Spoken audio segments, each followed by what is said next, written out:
Hello and welcome to Story Verdict. Today I am going to tell you the story of sister and husband sent me to an asylum to steal my $30 trust fund.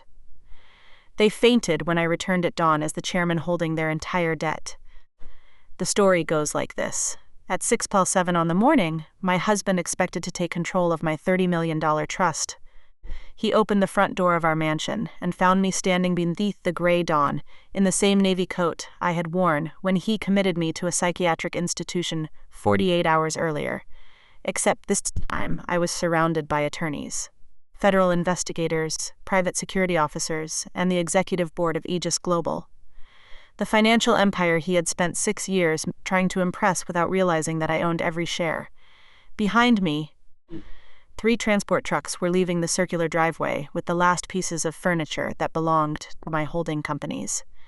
His silver sports car was already secured to a recovery vehicle. My sister Celeste stood barefoot in the marble foyer, wearing one of my silk robes, staring at the bare walls as though someone had removed the oxygen from the house. Adrian gripped the doorframe and looked from me to the black folder in my hands. "You escaped," he said. I almost laughed. He still believed I had been a prisoner. "No," I answered. "I completed the investigation." Celeste took one step forward. "Amelia, you're sick. You need to go back before you hurt yourself." She spoke gently, using the careful tone she had practiced for doctors, judges, and wealthy friends who had been told that I suffered from paranoid delusions. 48 hours earlier, the same voice had called me the disgrace of our family in front of 300 guests at the anniversary gala for Adrian's company. She had stood beside my husband beneath a gold sign reading 10 years of visionary leadership and told investors that my tragic decline made emergency guardianship necessary.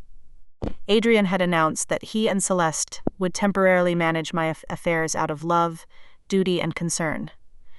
They had raised champagne glasses after informing the room that I was receiving treatment at St. Dorian Behavioral Institute.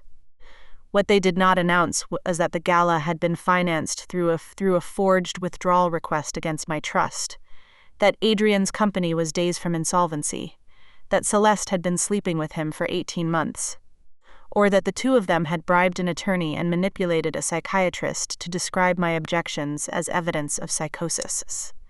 They had expected the $30 million to clear at midnight. Instead, at 12:01 a.m., I activated the Aegis Midnight Protocol.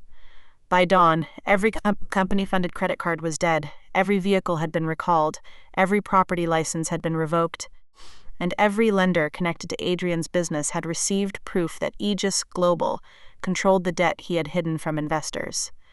The black folder contained default notices totaling $86 million. The emergency voting certificates that gave me control of his company, and the signed court order releasing me from St. Dorian after investigators confirmed that my commitment had been manufactured. I held it out to him. "You wanted my trust fund to save your company," I said. "You should have checked who bought your debt." Celeste's eyes moved toward the Aegis executive standing behind me. At the center was Jonathan Vail, the silver-haired chief executive whose face appeared on financial magazines and international conference stages. Adrian had once waited 7 hours in a hotel lobby for the chance to shake Jonathan's hand. That morning, Jonathan stepped beside me, lowered his head, and said, "Madam Chairwoman, the board is ready." Celeste made a strange sound and collapsed against the empty wall. Adrian caught her before she struck the floor, but his knees nearly failed with hers. That was the moment their illusion ended, though the betrayal that led us there had begun decades earlier, long before I married Adrian and long before Aegis Global existed. I grew up as the second daughter in a family that believed brilliance needed an audience. Celeste was born 18 months before me and learned early how to occupy every room. She was beautiful, articulate, and effortlessly charming. Teachers praised her confidence. Relatives called her exceptional. My father introduced her as our future leader and described me as the quiet one who keeps everything organized. Celeste won debate competitions, performed at charity concerts, and collected trophies for projects I often helped her complete after midnight. I was better with systems than speeches. I could look at a damaged machine, a financial statement, or a complicated set of rules and understand how the parts influenced one another. Adults called the ability practical rather than brilliant. When Celeste forgot deadlines, I repaired the work. When she failed mathematics, I explained it until she passed. When she was praised, she thanked our parents for believing in her. No one asked who had rewritten the calculations. My mother died when I was 13. After that, Celeste became the emotional center of the house. She cried publicly, accepted sympathy beautifully, and told stories about our mother that made relatives weep. I grieved in private and managed the details no one else could face. I cataloged medical bills, organized insurance papers, prepared meals, and reminded my father to take medication. Celeste said I was cold because I did not collapse. My father told me strength was its own reward. I believed him for years. Our father, Richard Hart, built a regional construction company into a valuable commercial property group. He was not cruel, but he had been raised to confuse charisma with leadership. He gave Celeste internships in public relations and invited her to investor dinners. I spent summers in accounting, maintenance, and procurement because he said those departments suited my temperament. Those assignments became my real education. I learned where money disappeared, how executives hid failure, and why employees often understood risk long before boards did. At 17, I discovered that one division was paying 3 times market price for steel through a supplier owned by the procurement director's cousin. I created a report and gave it to my father. He read the first page, asked why I was searching records beyond my duties, and told me not to accuse experienced men without understanding business relationships. Celeste found the report in my room, rewrote the conclusion in simpler language, and presented it during one of her internships. The director was dismissed. The company saved millions. My father called Celeste his natural successor. When I confronted her, she smiled and said, "You found the numbers. I made people care. We both contributed." That became the pattern of our relationship. She took whatever I built and renamed the theft collaboration.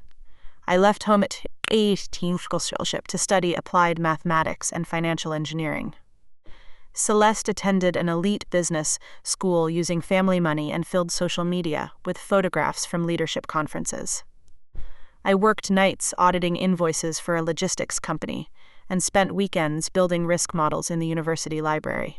My first major breakthrough came during a banking crisis when regional lenders began selling distressed business debt at enormous discounts. Most investors saw failing companies. I saw companies with valuable contracts buried beneath terrible financing. Using $12,000 in savings, I bought a small position in the debt of a security equipment manufacturer on the edge of bankruptcy. I convinced 2 professors and 1 retired attorney to join me. We renegotiated supplier payments, replaced fraudulent managers, and protected the patents from liquidation. 18 months later, a multinational company acquired the manufacturer. My investment became more than $700,000. I reinvested everything. I founded Aegis Global at 24 under a network of trusts and nominee entities.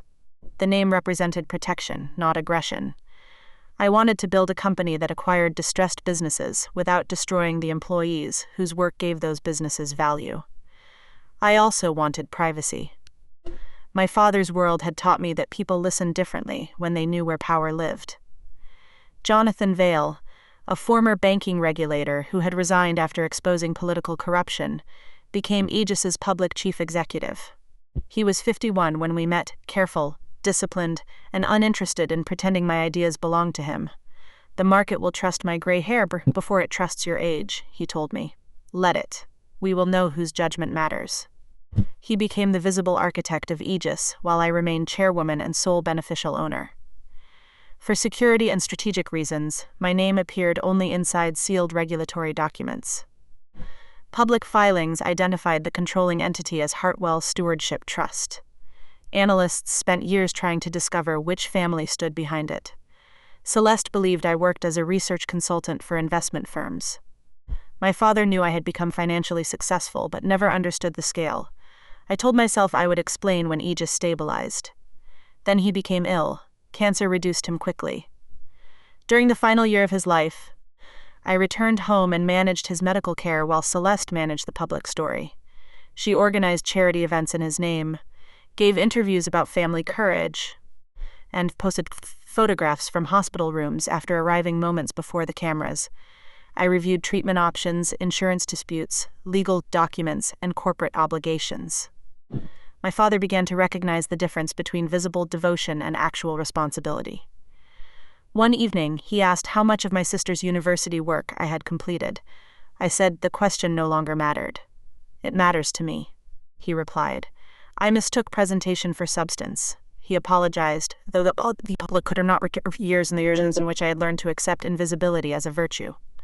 Shortly before his death, he sold the remaining family construction interests and divided the estate. Celeste received properties and publicly held investments valued at roughly $30 million. I received a $30 million trust designed to remain separate from marital assets, with distributions available for my health, education, housing, or business investment. The trust contained strict protective clauses because my father knew I had little interest in luxury and feared someone might pressure me. He appointed an independent trustee and named me sole beneficiary. Celeste was furious despite receiving equal value. She said the trust structure proved our father considered me irresponsible. I knew the opposite was true.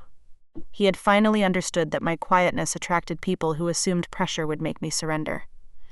I did not need the trust. By then, Aegis controlled billions. But the money carried emotional significance because it represented my father's final attempt to protect the daughter he had underestimated. I left it untouched. I met Adrian Cole 6 months after the funeral. He was chief operating officer of a medical technology startup called Helix Dominion, though the company was too small for the title to mean much. We met during a storm that shut down the city airport. He gave his hotel room to an elderly couple whose reservation had disappeared and spent the night in the lobby working from an uncomfortable chair. I was there reviewing an acquisition target. He asked whether he could borrow my charging cable, then offered to buy me coffee as repayment. We spoke until sunrise. Adrian came from an ordinary family and had built his career through scholarships and relentless work. He said he wanted to create hospital systems that prevented rural patients from being ignored. He listened when I discussed risk analysis and asked questions without trying to demonstrate superiority. He knew me as Amelia Hart, an independent investment consultant. I did not reveal Aegis. After a lifetime of being valued mainly for what I repaired, I wanted to know whether someone could value me without seeing the empire behind my work. For the first 2 years, Adrian appeared to do exactly that. He cooked when I worked late, remembered the anniversary of my father's death, and defended my quietness when friends described it as shyness. When he proposed, he said, "You are the first person who has ever made silence feel like partnership rather than absence." I believed him. Celeste approved of him immediately. She said he possessed the ambition I lacked. I should have noticed the insult, but I was relieved that she supported the marriage. She inserted herself into the planning, selected the venue, negotiated with designers, and later told guests she had rescued the wedding from my indifference. Adrian laughed at her dramatics. I interpreted their chemistry as harmless. My prenuptial agreement disclosed the $30 million trust, but identified my other holdings only through a confidential schedule reviewed by separate counsel. Adrian signed after his attorney confirmed that I possessed substantial premarital business interests. He asked no questions. "I am marrying you, not a balance sheet," he said. That sentence became evidence against my own instincts whenever doubts emerged. Helix Dominion began failing during our 2nd year of marriage. Its technology had potential, but early executives had borrowed too heavily and overstated revenue.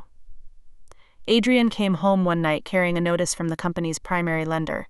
If Helix could not refinance within 30 days, the lender would seize patents and force liquidation. Hundreds of employees would lose their jobs.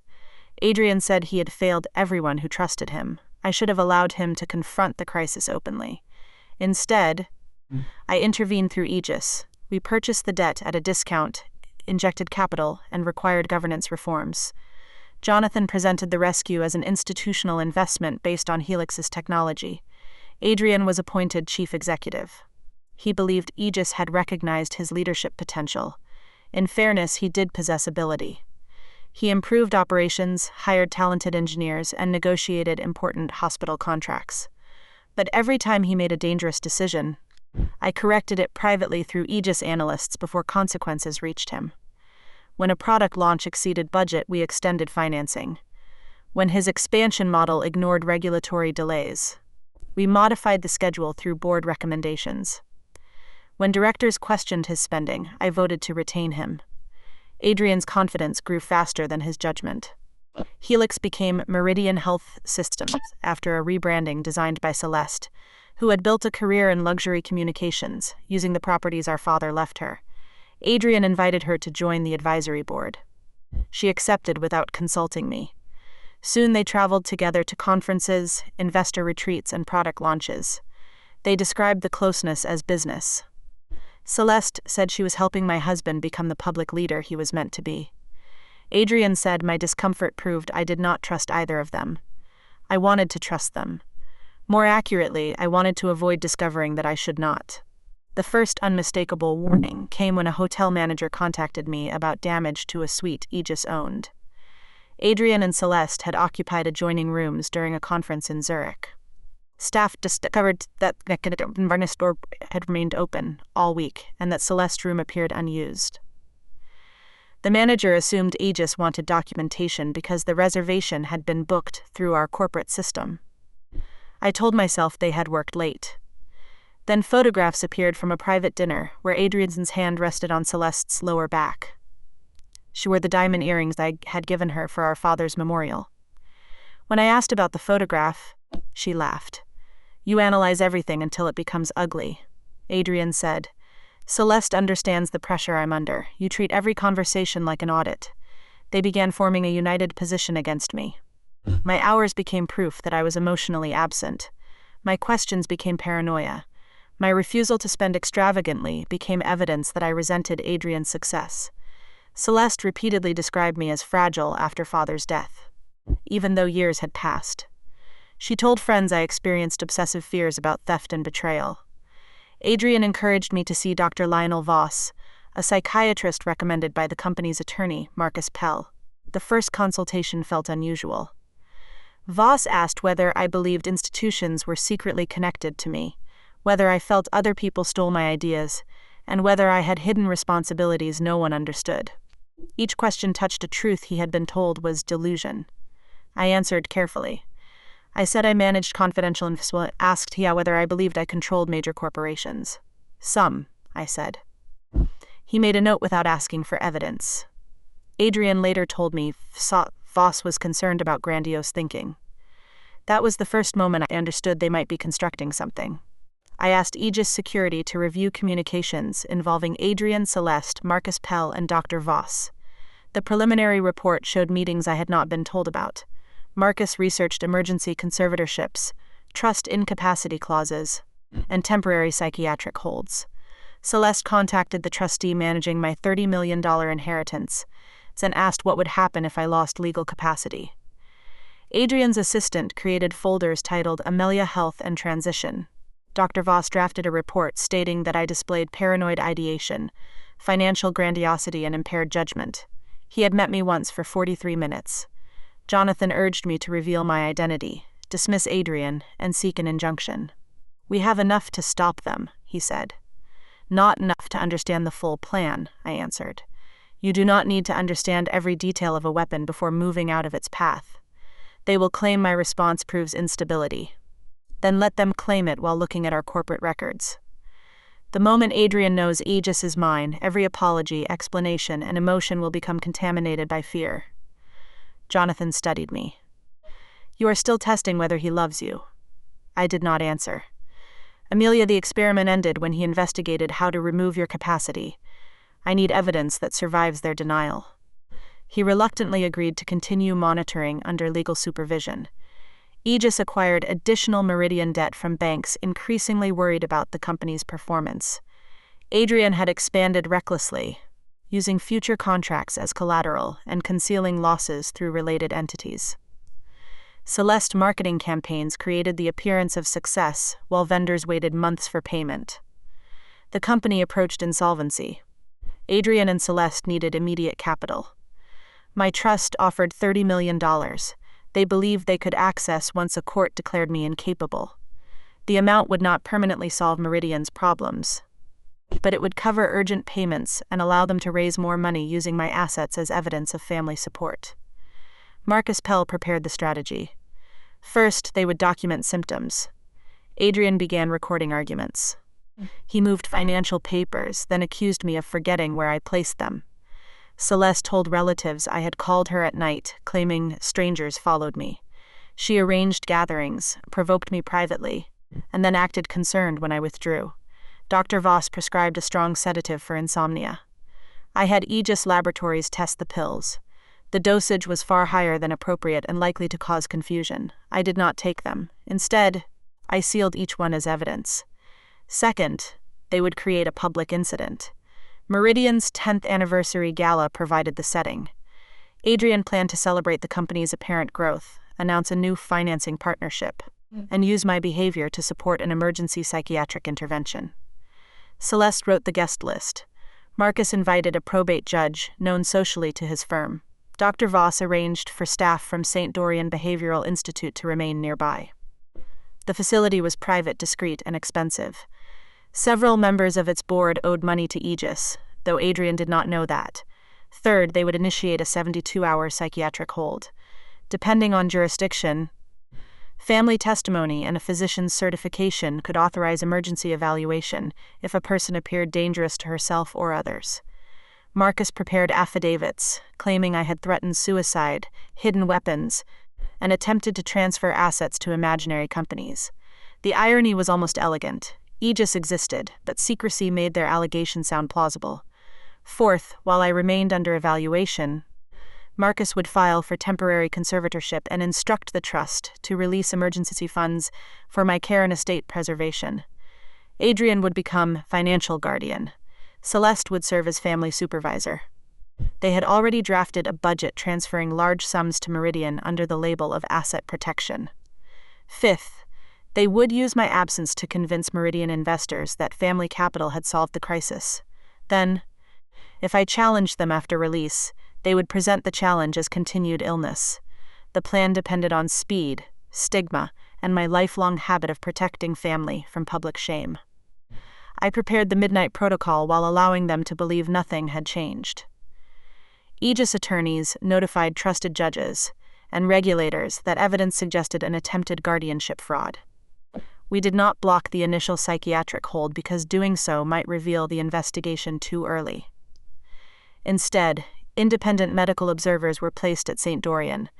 The facility's owners agreed to preserve every instruction, medication order, and communication.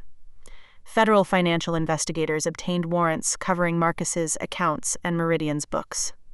Aegis continued purchasing the company's debt until we controlled $86 million in secured obligings, convertible notes, and emergency loans. Through old investment agreements, default gave us the right to replace Meridian's board and claim assets funded by Aegis. The mansion Adrian and I occupied belonged to an Aegis residential subsidiary. He believed it had been transferred to us as part of his executive compensation. The vehicles were corporate leases. The art, furniture, technology systems, wine collection, and even much of his wardrobe had been charged to Meridian under branding and executive image budgets financed by Aegis. Celeste had moved into our guest wing after claiming renovations at her apartment made it uninhabitable. Her apartment was not under renovation. She wanted access to Adrian and the household. I knew that by then, but I continued playing the woman they considered increasingly confused. The anniversary gala took place inside the Orion Conservatory, a glass venue overlooking the city. 300 investors, executives, hospital directors, politicians, and journalists attended. The entrance displayed a 10-year timeline of Meridian's achievements. Several milestones belonged to projects I had personally restructured after Adrian's original plans failed. My name appeared nowhere.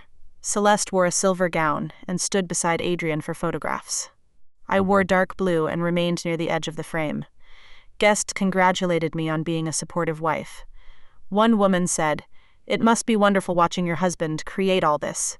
I answered, "It has been educational." The intervention began during dinner. Adrian delivered a speech about resilience, vision, and the courage to protect institutions from internal weakness. Celeste followed with a presentation praising him as the brother our family never had. Then she looked toward my table and changed her tone. "Success carries a private cost," she said. "Our family has faced a painful struggle that we can no longer hide. My sister Amelia has suffered a serious psychological decline. Out of respect, we remain silent, but silence has placed her and others at risk." Guests turned toward me, cameras lifted. Adrian stepped down from the stage and approached with Dr. Voss, Marcus Pell, and two medical attendants. "Amelia," he said softly, "we want to help you." I remained seated. "By telling 300 people I'm mentally ill, you threatened yourself last night." "No." Celeste began crying. She does not remember. Marcus displayed a signed affidavit. Adrian claimed I had stood on our balcony holding a knife and spoken about jumping. In reality, I had been in an Aegis board meeting at the time. Secure access records proved it. They did not know those records existed. Dr. Voss said, "Amelia, we can discuss this somewhere safe." I looked at Adrian. "What happens to my trust while I'm gone?" The question startled him. "This is not about money." Then answer. Celeste came closer. "The trust will be protected." "By whom?" "Your family." "You mean you and my husband." Adrian's mask slipped. "Do not make this uglier than it needs to be." Several guests murmured. I could have ended the performance then. Jonathan and my attorneys waited in adjacent rooms. Instead, I allowed the plan to continue because investigators needed the hospital instructions and the attempted trust transfer. I stood voluntarily. "I will cooperate with an independent evaluation," I said. "But I do not consent to medication, financial access, or representation by Marcus Pell." Marcus smiled as if comforting a child. "Your ability to consent is precisely the concern." Two attendants approached. They did not touch me because St. Dorian had already received instructions from Aegis Council. Adrian addressed the audience after I left. A live feed preserved every word. "My wife's illness has caused profound pain," he said. "She has become convinced that she secretly controls major financial institutions. She believes people steal from her. She has accused family members of affairs and conspiracies." Celeste stood beside him, holding his arm with both hands. "Amelia has always lived in my shadow," she said. "After father's death, jealousy became something darker. We tried to protect her dignity, but she has become the shame of our family." The sentence traveled through the ballroom. Some guests looked uncomfortable. Others accepted the story because public confidence is often mistaken for truth. Adrian announced that he and Celeste would manage my affairs temporarily. He said Meridian's future remained secure because family resources would support the company. Guests applauded. Later, the surveillance recording showed him kissing Celeste inside a private elevator before they returned to the stage.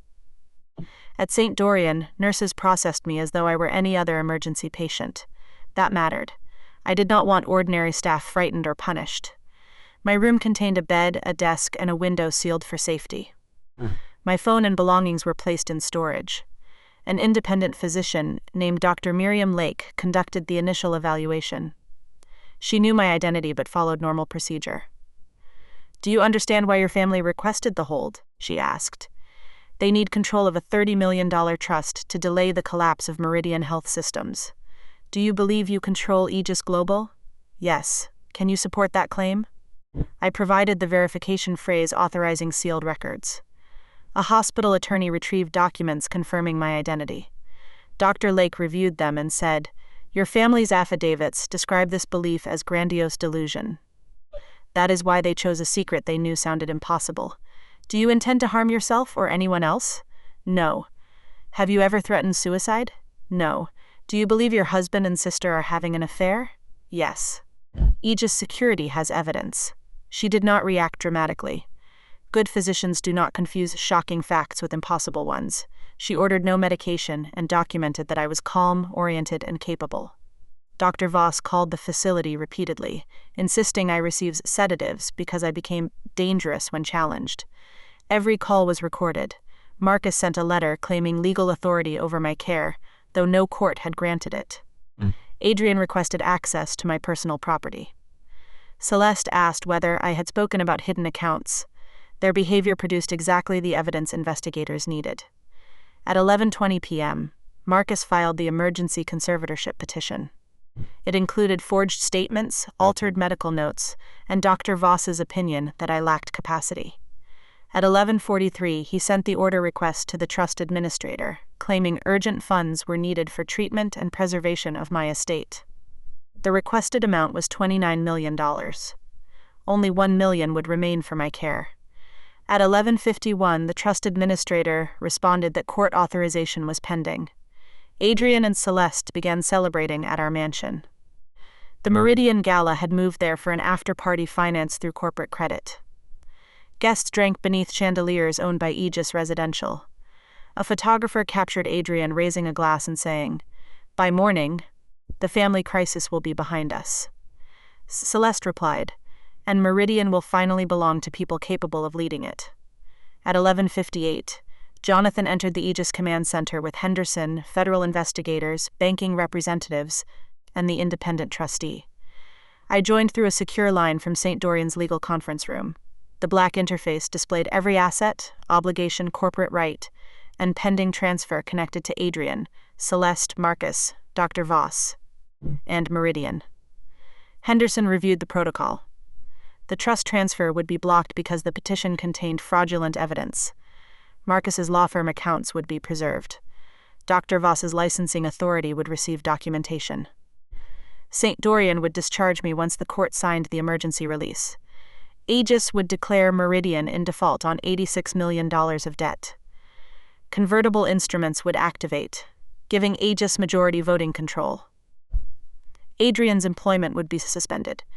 Company-funded vehicles, residences, and credit facilities would be recalled. The mansion's occupancy license would terminate because it had been used to facilitate fraud against the beneficial owner. An inventory team would remove Aegis-owned contents under court supervision. Celeste's apartment, purchased through a loan guaranteed by Aegis after our father's death, would enter foreclosure review because she had diverted funds and stopped making lawful payments months earlier. Her inherited investments had been pledged against losses in a public relations company she concealed from creditors. I had not created those debts. I had quietly prevented lenders from calling them. The protocol would end that protection. Jonathan asked, "Do you authorize full execution?" I thought of Celeste calling me the family shame while wearing a gown purchased through a company I owned. I thought of Adrian telling guests that my knowledge of Aegis was delusion. I thought of my father creating the trust because he feared someone would use my loyalty against me. "Execute at 12:01, I said. The system counted down. At midnight, the trust administrator filed the fraud objection. At 12:01, Aegis declared Meridian in default. Its corporate banking portal froze outgoing transfers. Adrian's premium card failed while he attempted to purchase another case of champagne. At 12:02, the company's board received notice that his voting authority had been suspended. At 12:03, Aegis converted debt into 62% of Meridian's equity. At 12:04, corporate phones and laptops locked. At 12:05, vehicle recovery teams received authorization. At 12:07, the mansion security system shifted ownership access from Adrian's profile to Aegis Residential. At 12:10, court officers served electronic preservation orders on Marcus and Dr. Voss. At 12:14, the judge reviewed the sealed Aegis ownership records. St. Dorian's independent evaluation, and evidence contradicting the affidavits. She denied the conservatorship petition and issued an order releasing me. At 12:22, financial investigators obtained warrants covering forged records and attempted trust theft. At 12:31, St. Dorian returned my belongings. Dr. Lake said, "You could leave now." "Not yet," I answered. "I want them to wake before I arrive." I slept for 2 hours in a private room provided by the hospital.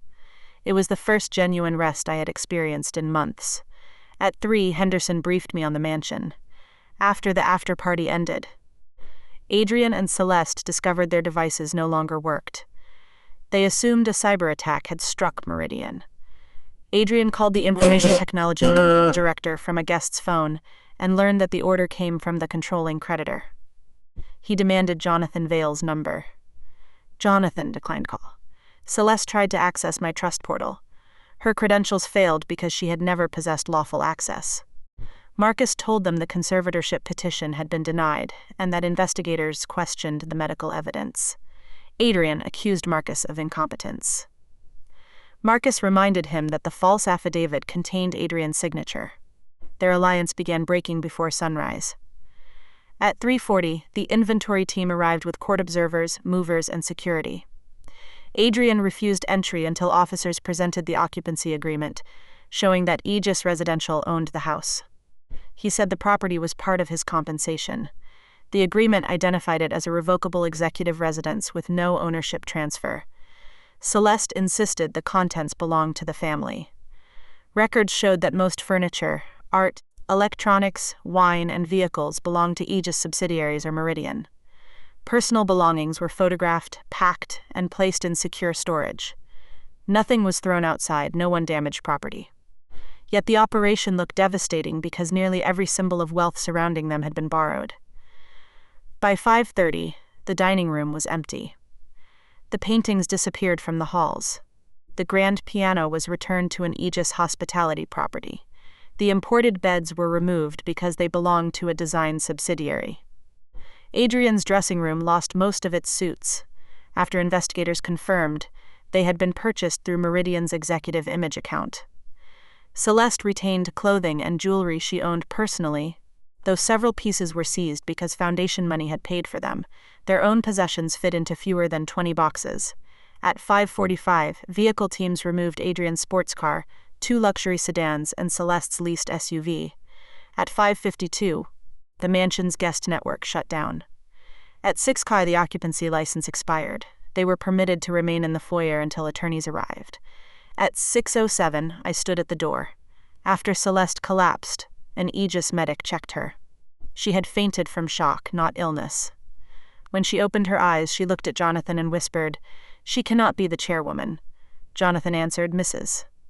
Hart Cole founded Aegis 12 years before your sister introduced her husband to the company." Adrian stared at me. "You built Aegis?" "Yes. Jonathan works for you? With me." Jonathan gave me a slight look of appreciation. He had never considered himself anyone's servant.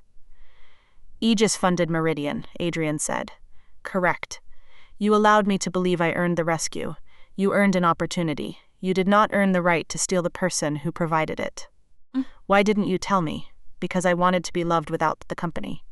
"So you tested me." "At first. Later I hid because every year made the truth more humiliating for you and more dangerous for me." Celeste sat up against the wall. "You watched me struggle while you had billions. Father left you assets equal to my trust. You borrowed against them to fund a lifestyle and company you could not sustain. You could have helped. I did. Aegis guaranteed your apartment loan, purchased debt from your public relations firm, and prevented 3 creditors from suing you. You called my work consulting and told people I lacked ambition." Her face changed as unexplained rescues aligned in her memory. "You were behind all of it." "Yes, then you made me dependent. I protected you because I believed family meant preventing disaster. You interpreted the absence of consequences as evidence that you could not fail." Adrian moved toward me. Security blocked him. "Amelia, listen. Celeste manipulated everything. She said you resented my success. She told me that the trust belonged to both sisters morally, even if the papers named you. She said your father favored you because you played the victim." Celeste turned on him. "Celeste turned on, you designed the psychiatric plan. Marcus designed it. Because you asked him. You contacted the trustee. Because you needed the money. Their affair had survived secrecy and shared ambition. It did not survive the first morning without access to my assets." I opened the black folder. "This is the consolidated debt position of Meridian Health Systems. Aegis owns $86 million in secured loans and convertible notes. Your defaults activated our voting rights at 12:03. I now control 62% of the company." Adrian's shoulders dropped. "What happens to Meridian? Ordinary employees remain. Hospital contracts remain. Research continues. The board will appoint professional leadership after an independent investigation." "And me?" "Your employment was suspended at midnight. The board will terminate you formally this morning for fraud, breach of fiduciary duty, misuse of company resources, concealed conflicts, and participation in an attempted theft from a shareholder. I am the founder. You joined Helix after the first patents were developed. You renamed it Meridian. A title repeated in interviews does not rewrite incorporation records. My stock options, unvested and void upon fraud. Vested compensation remains subject to clawback where company funds were misused, Celeste whispered. What about the $30 million? Untouched. You don't need it. Need is not the standard for ownership. Father meant the money for the family. He created separate inheritances because he understood that you treated access as entitlement. She began crying. I am your sister. You testified that I was delusional, helped my husband imprison me, called me a disgrace in front of 300 people, and attempted to take $29 million before my evaluation ended. I thought Meridian would collapse. It nearly did because Adrian concealed losses, and you helped market fiction as growth. Thousands of people would have lost jobs. Then you should have told the truth and requested restructuring. You chose fraud because fraud allowed you to retain status. Adrian said, we can return the funds. The transfer never occurred. Then no one was harmed. Henderson stepped forward. Attempted theft, forged evidence. Fraudulent medical affidavits and abuse of emergency commitment laws remain actionable even when the target prevents completion. Adrian looked at the investigators. Are we under arrest? One agent answered. You are currently being served with warrants for devices and records. Charging decisions will follow review. Marcus Pell arrived moments later in a wrinkled suit, accompanied by his own attorney. He demanded to speak privately with Adrian. Investigators intercepted him. Dr. Voss was taken into custody later that morning after attempting to delete patient files. The formal Meridian board meeting began at 7 inside the mansion's empty ballroom. I chose the location as Adrian had intended to celebrate the trust transfer there. Directors joined in person and through secure screens. Some had attended the gala and applauded when Celeste called me the family shame. They avoided my eyes. Jonathan introduced me as Aegis's founder, controlling owner and chairwoman. Then auditors presented Meridian's true condition. Revenue had been inflated through unsigned contracts. Loans had been hidden inside subsidiaries. Adrian used corporate money for travel with Celeste, private gifts, and payments to Marcus. Celeste Communications firm received inflated fees for campaigns that concealed declining performance. Several directors ignored warnings because Adrian promised that family wealth would cover losses. When asked which family wealth, he repeatedly referred to my trust. The company had built a survival plan around money it did not own. Adrian attempted to defend himself. I believed Amelia was unwell and financially vulnerable. You began discussing the trust before Dr. Voss evaluated me, I said. You also described Aegis as my delusion while negotiating with Aegis for additional loans. I did not know you were Aegis. You knew the institution was real. You used my secrecy to claim my connection was imaginary.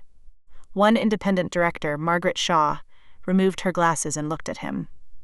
Mr. Cole, did you have a sexual relationship with your wife's sister while seeking control of your wife's trust? Adrian said the affair was personal and irrelevant to corporate governance.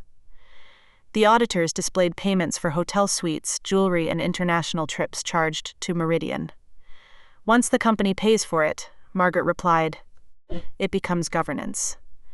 Celeste claimed her relationship with Adrian began only after our marriage had emotionally ended. Security records and messages proved. It began 18 months earlier, while he continued asking me to finance projects through consulting contacts. They had discussed replacing me long before any mental health allegation.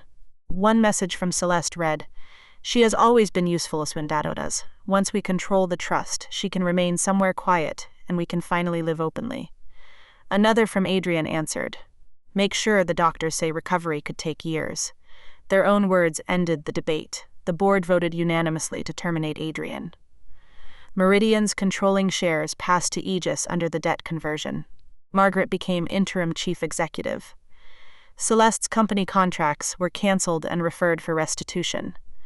Directors who had supported the guardianship plan resigned pending investigation.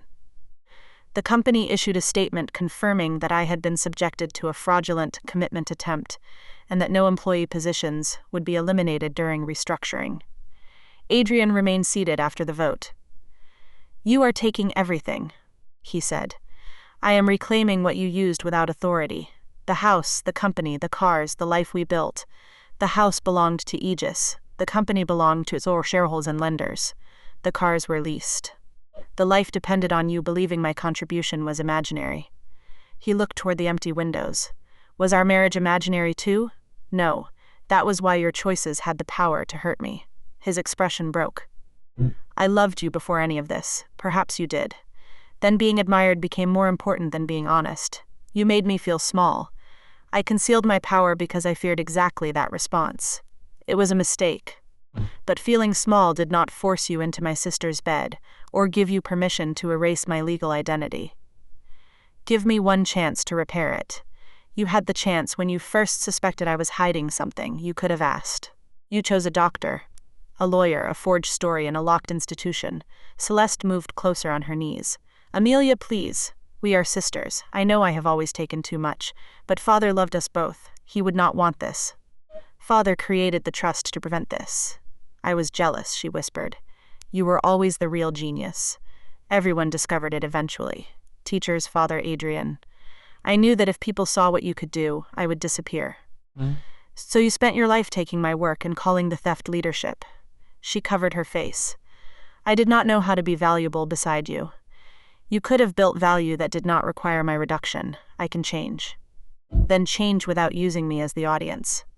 Security escorted Adrian and Celeste from the property after they collected their personal boxes. Adrian used a lawful debit account to book a hotel.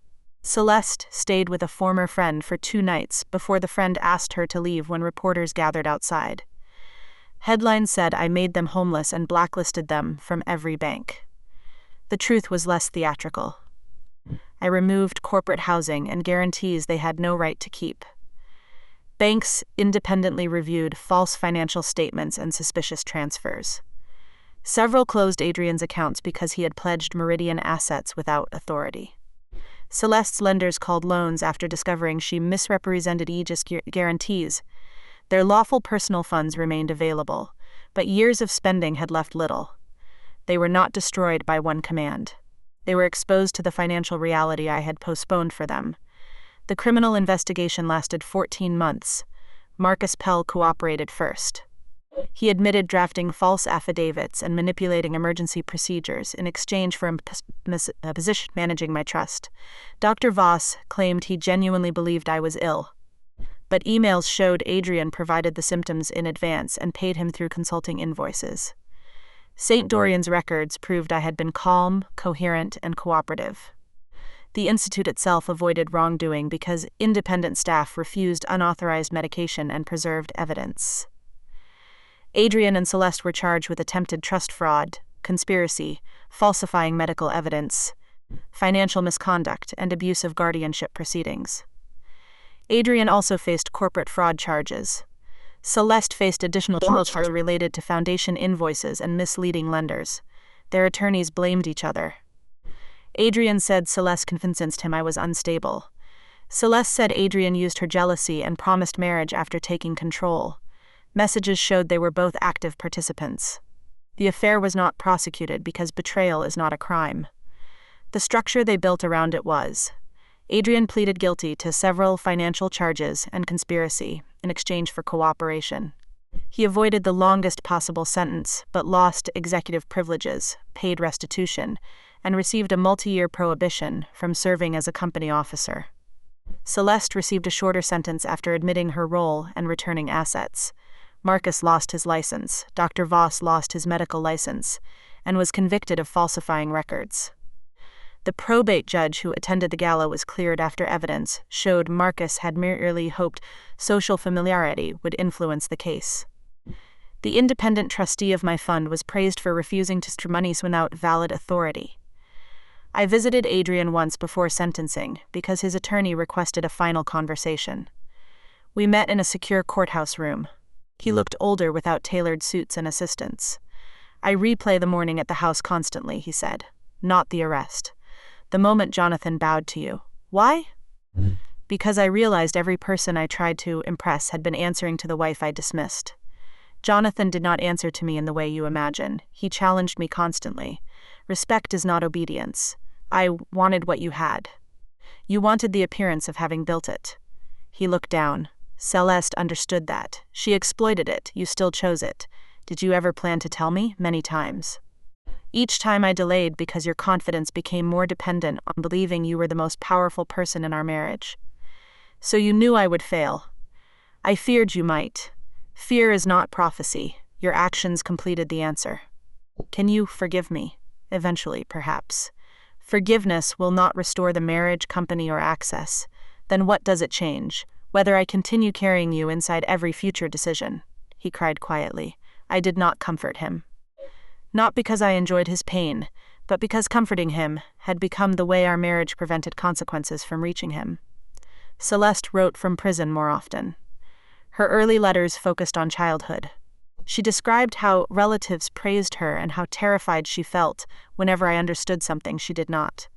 She admitted stealing my schoolwork, presenting my reports, and encouraging our father to see me as support staff rather than competition. I built my identity from applause, she wrote. Every time someone noticed you, I thought something was being taken from me. Later letters addressed the affair. Adrian had praised her instincts, style, and public presence. She felt chosen by the one person whose admiration would hurt me most. At first, they described the relationship as emotional support. Then it became physical. When Meridian began failing, they told themselves taking my trust would protect employees and preserve our family name.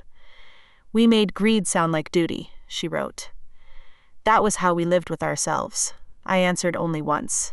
Understanding your motive is part of your responsibility. It is not a claim on my return. After her release, Celeste lived quietly and worked for a small community organization that helped families manage debt.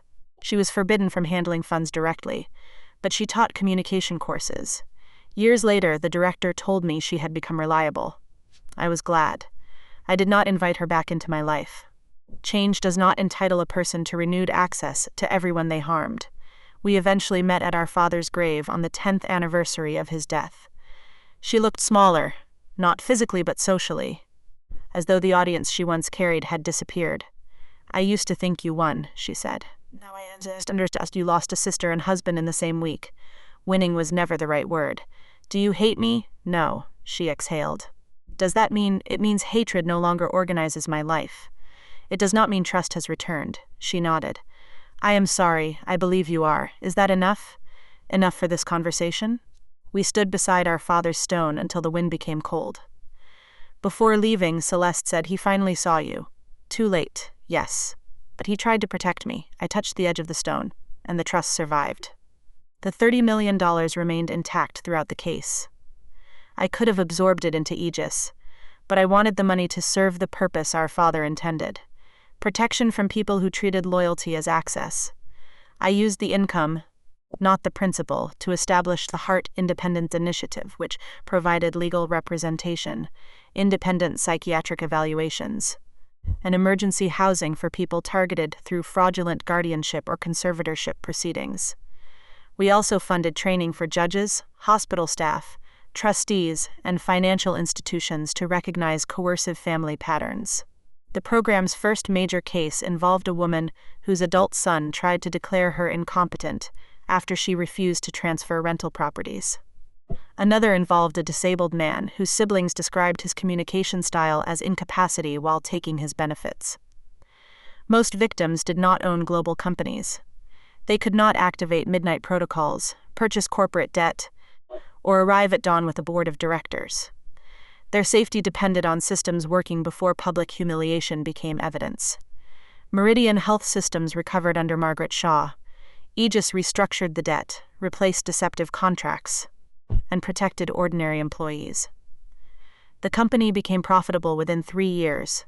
We created an employee ownership program and required major innovations to record contributor history, so executives could not claim anonymous work. Adrian's name remained on early incorporation records but disappeared from marketing. The anniversary gala video circulated online for years. Clips showed Celeste calling me the family shame, Adrian describing Aegis as my delusion, and Jonathan greeting me as chairwoman the next morning. Viewers called it perfect revenge. They did not see the months I woke believing I heard institution doors locking. They did not see me hesitate before telling doctors ordinary symptoms. because Dr. Voss had transformed honesty into a weapon. They did not see how difficult it became to trust my own anger, after Adrian repeatedly called boundaries instability. Legal victory returned authority. It did not instantly return psychological safety. Therapy helped me separate actual symptoms from the fear of being disbelieved. I had experienced insomnia, anxiety, and grief. Those realities did not make me incapable. A person can need mental health support while still understanding contracts, betrayal, and danger. The most damaging part of their plan was not the suggestion that I could experience distress. It was their use of psychiatric language to erase legal personhood. I began speaking publicly about that distinction. Mental illness should never become shorthand for untrustworthiness. Treatment should protect autonomy, not transfer wealth to the loudest relative. Aegis also changed. I ended the most extreme parts of my hidden leadership. Secrecy had protected the company and allowed me to observe institutions honestly, but it also created relationships built around incomplete information. Employees deserved to know who held ultimate authority. Investors deserved transparent governance. I revealed my ownership and established an independent board capable of reviewing my decisions. Jonathan remained chief executive for 4 more years before retiring. At his final shareholder meeting, he introduced me without bowing. "This is Amelia Hart," he said. "She founded Aegis. Most people dismissed her as the quiet sister. She has never needed ceremony, but she does require accountability." Afterward, I asked why he changed the greeting. He smiled. "You no longer need the room to understand hierarchy through theater." He was right. The dawn reveal had mattered because Adrian and Celeste built their plan on the assumption that I possessed no authority. Years later, I no longer wanted respect triggered by shock. I wanted structures in which evidence mattered before status appeared. I sold the mansion after Meridian's investigation ended. The house had been beautiful, but I never felt safe there again. Aegis transferred part of the proceeds to the Hart Independence Initiative and used the rest to build a residential center near St. Dorian, where patients facing contested family claims could receive independent legal advice. The mansion's furniture returned to hotels, offices, and storage. Adrian once wrote that seeing the empty rooms felt like waking inside his real life. "Everything I believed I owned had been temporarily placed around me," he said. "When it disappeared, I realized I had confused access with achievement. I did not respond, but I understood. I had confused being needed with being loved. I had supported Celeste because helping her allowed me to believe we were close. I had protected Adrian's career because rescue felt like partnership. Each intervention postponed a truth I feared. People who benefit from your silence may love the benefit more than the person providing it. I did not regret generosity. Their betrayal did not make kindness foolish. It taught me that support without boundaries can become a private subsidy for someone else's entitlement. Years after the case, I met a civil rights attorney named Gabriel Rowan through the Hart Initiative. He knew my identity before our first conversation and challenged a policy I had personally designed. He believed our emergency funding rules required too much documentation from victims escaping immediate danger. I defended the safeguards. He described 3 cases in which delays left people exposed. He was right. We changed the policy. Our friendship developed slowly because neither of us pretended agreement was proof of loyalty. When it became romantic, I told him I feared repeating the marriage. "Then do not test me secretly," he said. "Tell me the boundary and watch what I choose." I disclosed everything: Aegis, the trust, my trauma, the years of hiding, and my tendency to solve other people's problems before they asked. He disclosed his own debts, ambitions, mistakes, and family obligations. We signed a detailed marital agreement years later, not because we expected betrayal, but because clarity protected affection from financial mythology.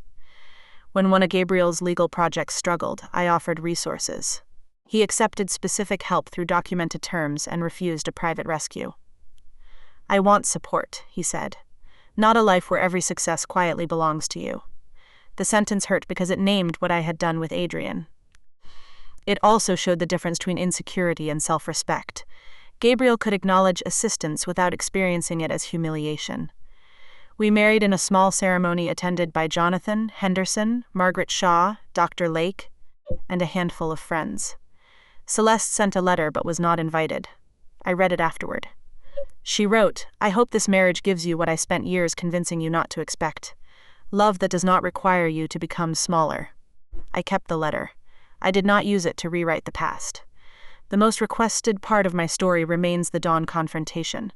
People want to hear that Celeste fainted, Adrian lost everything, the cars disappeared, and the secret chairwoman held every dollar of their debt.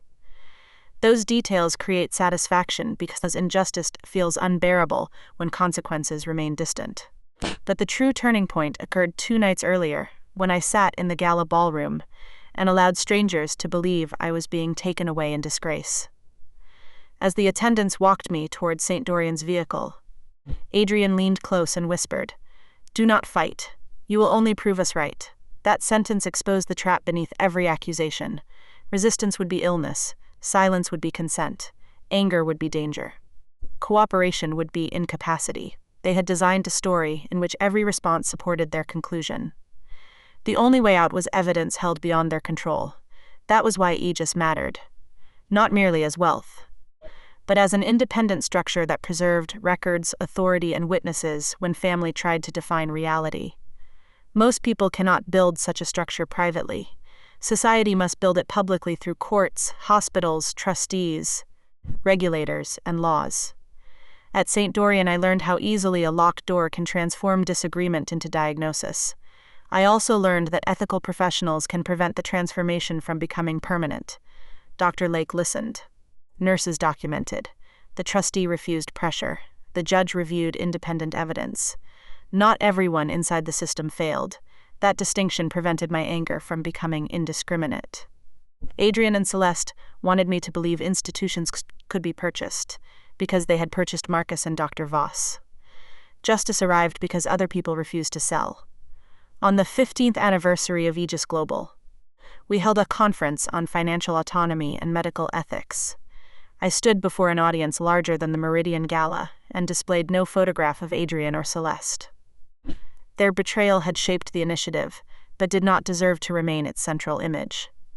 Instead, the screen showed people whose rights had been restored. An older woman reopening her business after defeating a fraudulent conservatorship.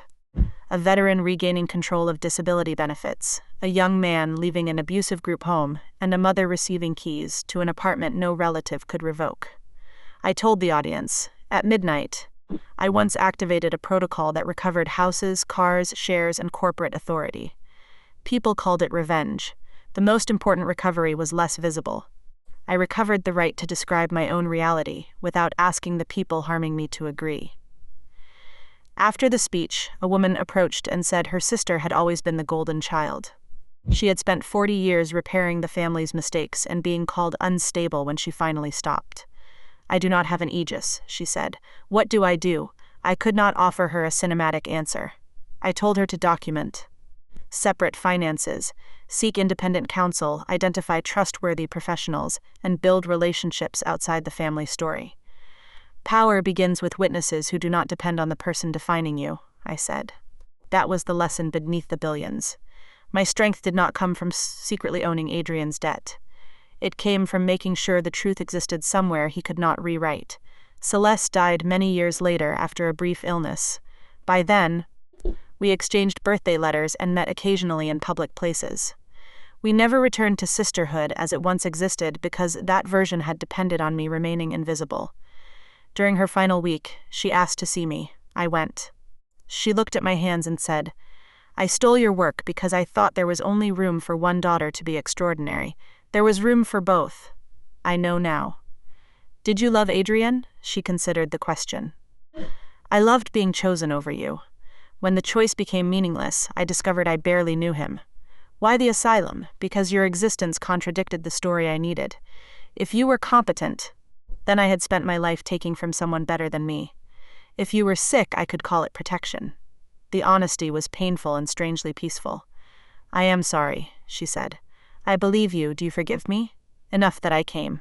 She smiled weakly. "That is more than I earned." I held her hand until she slept. Forgiveness did not restore innocence.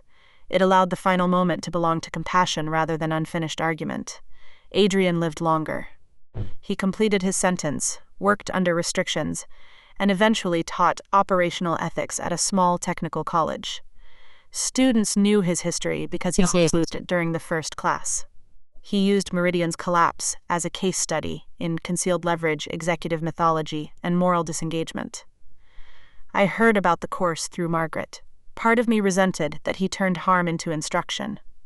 Another part understood that responsible teaching could become visible evidence of change. We never reconciled. When he died, his attorney sent me the fountain pen I had given him during our first year of marriage. A note read, "I spent my life wanting to be the man holding the pen when the future was signed. I should have cared more about whether the signature was honest." I placed the pen in the Heart Initiative archive beside my St. Dorian identification bracelet and the original Midnight Protocol authorization. The display carried a single sentence: "Authority without truth is only a delayed collapse." The $30 million trust remained separate until my death. Its principal funded independent advocacy programs across several states. Aegis grew beyond anything I imagined in the university library. But its most important acquisitions were not companies. They were systems designed to prevent hidden power from deciding whose voice counted. We required independent mental capacity reviews in every family-controlled investment structure. We prohibited executives from selecting physicians involved in financial disputes. We created contributor ledgers, whistleblower protections, and debt transparency rules across our portfolio. Those policies reduced certain profits in the short term. They also prevented scandals that could have destroyed entire institutions. Jonathan once said Aegis had finally become worthy of its name. I asked whether it had not been worthy before. Before, he said, it protected assets. Now it protects people from the people controlling the assets. At dawn, years after the house was sold, I sometimes remembered standing at the doorway with the black folder in my hands. Celeste on the floor, Adrian holding the doorframe, empty walls behind them, executives and investigators behind me. The image looked like total victory, but inside I was grieving two relationships at once and facing the cost of my own secrecy. I had hidden Aegis because I wanted pure love, yet purity cannot be created through incomplete information. Adrian was responsible for betrayal, but I was responsible for building a marriage around a fact large enough to distort every interaction once revealed. That recognition did not divide blame equally. It made the lesson honest. I stopped testing people by pretending to possess less power. I began testing systems by making power visible and removable. People reveal character not only when they believe you are powerless, but also when they know you are powerful and still tell you no. Jonathan did that. Henderson did that. Dr. Lake did that. Gabriel did that. Their resistance became more trustworthy than the obedience Adrian offered after discovering who I was. The title journalists used for the scandal remained dramatic. Sister and husband sent her to an asylum for a $30 million trust. They fainted when she returned as the chairwoman holding their debt. It captured the reversal and missed the deeper story. They did not send me away because $30 million was greater than their love. They sent me away because they believed my legal identity could be converted into an obstacle. Diagnosed, signed over, and silenced, the trust was merely the immediate prize. The true theft was authorship over my own life. Their greatest mistake was assuming quietness meant absence of preparation. I had spent years in the shadows, not because I lacked power, but because I understood how systems moved when no one watched. At 12:01 a.m., those systems moved for me. At 6:07, I returned not as a transformed woman, but as the same woman they had dismissed. Carrying records that proved I had always been present. Celeste called me the shame of the family. Adrian called my life's work a delusion. The doctor called my truth a symptom. The lawyer called my rights temporary. By dawn, the accounts, contracts, recordings, and ownership certificates answered each of them.